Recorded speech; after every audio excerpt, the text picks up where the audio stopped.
In this video, we are going to learn how to do auto dimension and magic angle dimension. So let's start. For auto dimension, we have here at the top option button. We just click on this option button. Then we'll go for sketch option, and here we have two options.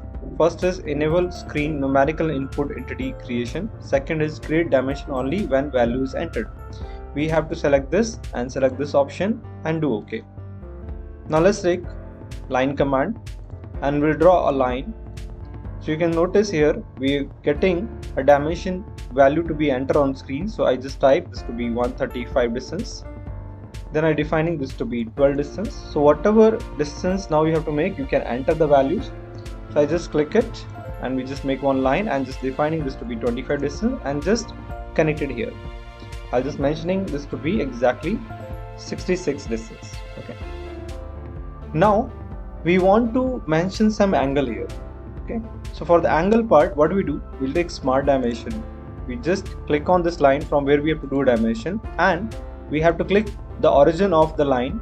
So I just click here. Now you see here we get the 4 arrows.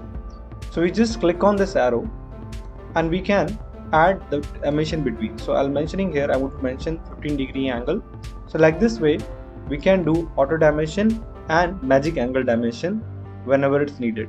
So by this method you can save your lot of time to do a dimensions and angle.